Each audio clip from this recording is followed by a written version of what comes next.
আসসালামু আলাইকুম ওয়া রাহমাতুল্লাহি ওয়া বারাকাতুহু। ইন্নাল হামদালিল্লাহি ওয়াহদাহু ওয়াসসালাতু ওয়াসসালামু আলা মান লা নাবিয়্যা বা'দাহু, আম্মা বা'দ। সম্মানিত দর্শক শ্রোতা, আমরা সূরা তাহা থেকে আজকে আলোচনা শুরু করছি। এই সূরাটি কোরআনুল কারীমের 20তম সূরা, মক্কায় অবতীর্ণ, আয়াত সংখ্যা রয়েছে 135। তো আমরা এই সূরার একদম শুরু থেকে আজকে আলোচনা করছি ইনশাআল্লাহ। এই সূরার প্রথম অংশ অর্থাৎ 1, 2, 3, 4, 5, 6 এই ছোটো ছোটো কয়েকটি আয়াত আছে। এই আয়াত কয়েকটি আমরা আলোচনা করব। এই আয়াতসমূহে আল্লাহ সুবহানাহু ওয়া তাআলা কোরআনুল কারীমের অবতীর্ণের কারণ নাজিল, মানে কী কারণে তিনি নাজিল করেছেন সে বিষয়টা এখানে তুলে ধরেছেন। আর আমাদেরকে কোরআন সম্পর্কে বেশ কিছু তথ্য দিয়েছেন যে কোরআন আসলে মানুষের কী ধরনের কল্যাণ করে বা কী উদ্দেশ্যে আল্লাহ পাক এই কোরআন নাজিল করেছেন, এই বিষয়ে আমরা ইনশাআল্লাহ আজকে জানতে পারবো। আউযু বিল্লাহি মিনাশ শাইতানির রাজিম। বিসমিল্লাহির রহমানির রহিম। তাহা মা আনজালনা আলাইকাল কুরআনা লিতাশকা। তাহা, আপনাকে ক্লেশ দেওয়ার জন্য বা কষ্ট দেওয়ার জন্য আপনার প্রতি কোরআন অবতীর্ণ করেনি। ইল্লা তাযকিরাতাল লিমান ইয়াখশা, বরং যারা ভয় করে তাদের উপদেশ দেওয়ার উদ্দেশ্যে এই কোরআন নাজিল করা হয়েছে। তানজিলাম মিম্মান খালাকাল আরদা ওয়াস সামাওয়াতিল উলা, যিনি সমুচ্চ আকাশমণ্ডলী ও পৃথিবী সৃষ্টি করেছেন, এটা তাঁর নিকট হতে অবতীর্ণ। আর রহমানু আলাল আরশি ইস্তাওয়া, দয়াময় আল্লাহ আরশে সমাসীন রয়েছেন। লাহু মা ফিস সামাওয়াতি ওয়া মা ফিল আরদি ওয়া মা বাইনাহুমা ওয়া মা তাহতাস সারা, যা আছে আসমান সমূহে, পৃথিবীতে ও এই দু এর অন্তর্বর্তী স্থানে এবং ভূগর্ভে, তা তারই। ওয়া ইন তাজহার বিল কাওলি ফাইন্নাহু ইয়ালামুস সিররা ওয়া আখফা, তুমি উচ্চ কণ্ঠে যাই বলো, তিনি তো যা গুপ্ত, ব্যক্ত এবং যা অব্যক্ত সবই জানেন। আল্লাহু লা ইলাহা ইল্লাহু লাহুল আসমাউল হুসনা, আল্লাহ, তিনি ছাড়া অন্য কোনো মাবুদ নেই, সমস্ত উত্তম নাম তারই। আসুন আয়াতসমূহের তাফসির আমরা দেখে নেব ইবনে কাসির থেকে। ইবনে কাসির এই সূরার তাফসিরে বলা হয়েছে যে এই সূরাটিও শুরু হয়েছে হরফে মুকাত্তাআত দিয়ে, অর্থাৎ তাহা এটা হরফে মুকাত্তাআতের অন্তর্ভুক্ত। যেমন সূরা বাকারার শুরুতেও আছে, সূরা আল ইমরানের শুরুতেও আছে, আলিফ লাম মিম, আলিফ লাম র ইত্যাদি, এগুলিকে বলা হয় হরফে মুকাত্তাআত। এগুলির অর্থ আল্লাহই ভালো জানেন, এই জন্য আমরা সে বিষয়ে আর পুনরাবৃত্তির প্রয়োজন নেই। এরপরে বলা হয়েছে যে জুবাইর রহমাতুল্লাহ আলাই তারা বর্ণনা করেছেন যে রাসূলুল্লাহ সাল্লাল্লাহু আলাইহি ওয়াসাল্লামের উপরে কোরআন অবতীর্ণ করার পর রাসূলুল্লাহ সাল্লাল্লাহু আলাইহি সাল্লাম এবং তার সাহাবীগণ যখন কোরআনে হাকিমের উপর আমল শুরু করেন, তখন মুশরিকরা বলতে শুরু করে যে কোরআন নাজিলের মাধ্যমে এই লোকগুলি তো বেশ কষ্টে পড়ে গেছে। হ্যাঁ, মানে অনেকটা বিদ্রুপ করে তারা এইভাবে বলতো আর কি, যারা তো কষ্ট ক্লেশের মধ্যে পড়ে গেছে, হ্যাঁ, এই কোরআন শিখতেছে, এটা শেখা, মুখস্থ করা, এর উপরে আমল করা, বাহ্যত কিছুটা কষ্ট মনে হলেও মহান আল্লাহ এই আয়াতসমূহ নাজিল করে দিয়ে জানাই দিচ্ছেন যে না, আসলে এটা কষ্টের কাজ নয়।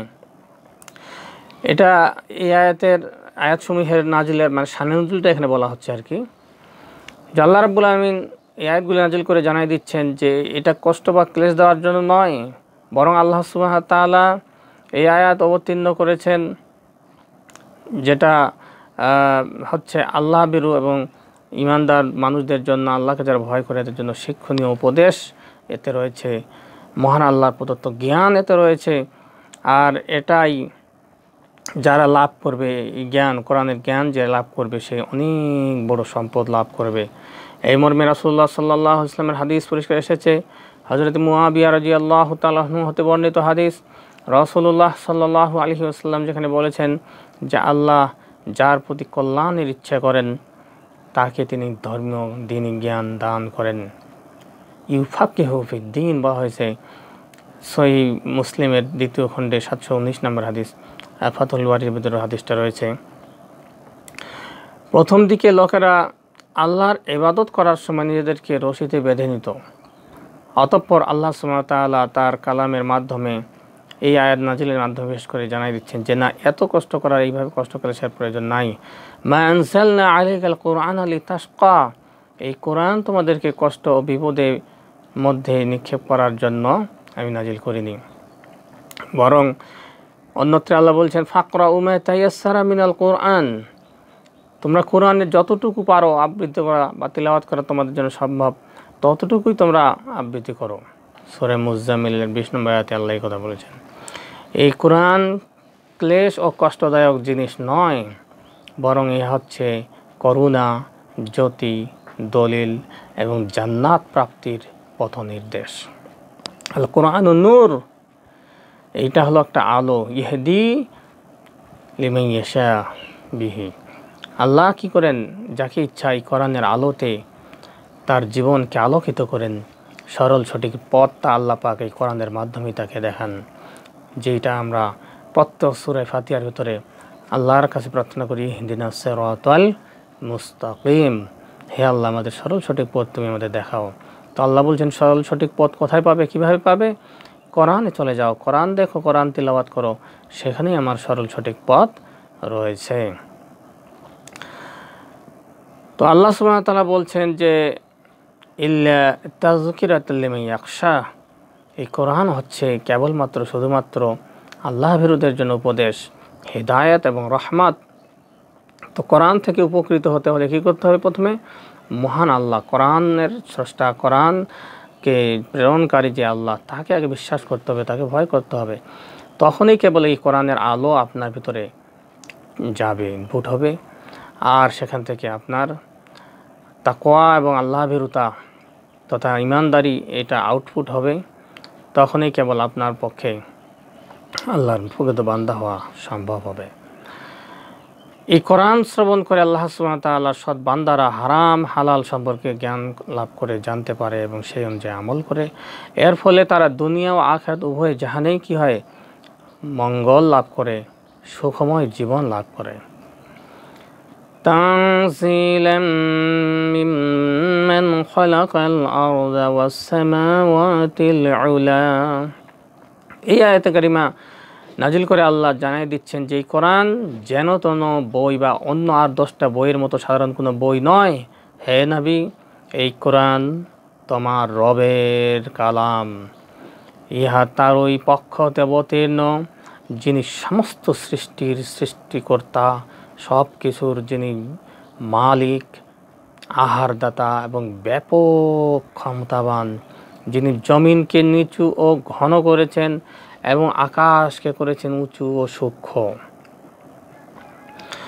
এই মর্মে জামে তিরমিজি গ্রন্থে হাদিস রয়েছে, প্রত্যেক আকাশের পুরুত্ব হচ্ছে 5 বছরের পথ, 500 বছরের পথ, আর এক আকাশ হতে আরেক আকাশের ব্যবধান হলো 500 বছরের পথ। তিরমিজির ভেতরে হাদিসটি রয়েছে। এরপরে মানুষের প্রশ্ন হতে পারে যে আল্লাহ আসমান জমিন সৃষ্টি করলেন, কোরআন নাজিল করলেন, ভালো কথা, কিন্তু আল্লাহ থাকেন কোথায়? অনেকে আমরা মনে করি যত কল্লা তত আল্লাহ, প্রত্যেকের কাছে আল্লাহ রয়েছে। এই ধরনের আকীদা আসলে ভ্রান্ত আকীদা। আল্লাহ সুবহানাহু ওয়া তাআলা কোথায় থাকেন আল্লাহ স্পষ্ট করে নিজে বলে দিয়েছেন। তিনি পরিষ্কার করে বলছেন আর রহমান আলাল আরশি ইস্তাওয়া, দয়াময় আল্লাহ আরশের উপরে সমাসীন রয়েছেন। যেমনটা আল্লাহ পাক এক দাসীকে জিজ্ঞেস করেছিলেন আইন আল্লাহ, আল্লাহ কোথায়? ওই দাসী পরিষ্কারভাবে বলেছিল যে হুয়া ফিসামা, তিনি আকাশের দিকে আঙ্গুলি ইশারা করে দেখাই দিয়েছেন যে তিনি আকাশে রয়েছেন। তো মহান আল্লাহ আকাশের উপরে তথা আরশের উপরে রয়েছেন, এটাই সঠিক এবং নির্ভুল আকীদা। সুতরাং আল্লাহ সর্বত্র বিরাজমান, এই ধরনের কথা, মুশরিকদের কথা, এগুলো আমাদের বিশ্বাস করা যাবে না, বলা যাবে না। কারণ মুশরিকরা তারা বলে থাকে যে ঈশ্বর সর্বত্র বিরাজমান। তাদের ঈশ্বর বিরাজমান থাকতে পারে, তাদের ঈশ্বর আর আমাদের আল্লাহ অনেক পার্থক্য। এজন্য তাদের কথাটা আমরা গ্রহণ করতে পারি না। নিরাপত্তাপূর্ণ পন্থা হলো এটাই যে আয়াত ও হাদিসসমূহের সিফাতকে পূর্বযুগীয় বিজ্ঞজনদের নীতি অনুসারে আমাদের গ্রহণ করতে হবে, এর বাহ্যিক শব্দ হিসেবে মানতে হবে, এর কোনোরূপ পরিবর্ধন কিংবা পুনর্লিখন করা চলবে না। যেমন আমরা অনেকে বলি আল্লাহ সর্বত্রে বিরাজমান আছেন, হ্যাঁ, কিন্তু আল্লাহ ইয়া নয়, আল্লাহর কুদরত রয়েছে, এই জাতীয় ব্যাখ্যা অনেকে বলে। কিন্তু তা না করে আসলে আমাদের বিশ্বাস করতে হবে যে আল্লাহ আরশে রয়েছেন এবং সেখান থেকেই তিনি সব কিছু পরিচালনা করেন, তার ক্ষমতা সর্বত্রে রয়েছে, এই বিশ্বাস রাখতে হবে। ওয়াইন তাজহার বিল কাউলি ফাইন্নাহু, বলা হয়েছে যে তিনি প্রকাশ্য, গোপনীয়, উঁচু নিচু, ছোট বড় সবই জানেন। ফাইন্নাহু ইয়ালামু। অন্যত্রে আল্লাহ পাক বলছেন কুল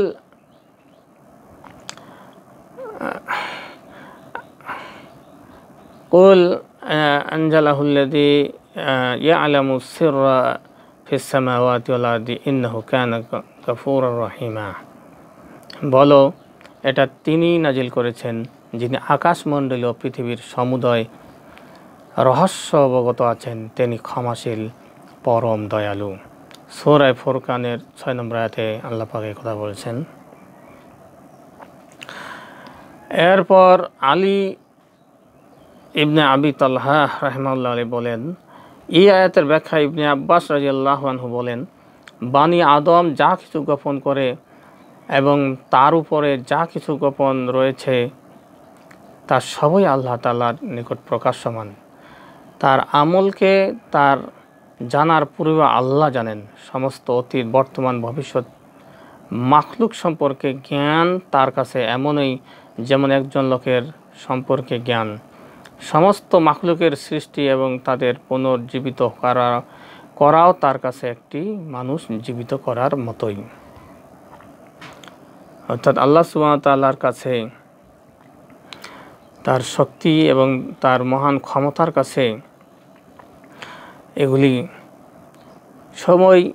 সবই কি তার কাছে সমান, এগুলি কিছুই না। ইয়ালামুস সিররা ওয়া আখফা, তিনি গোপন প্রকাশ সবই জানেন।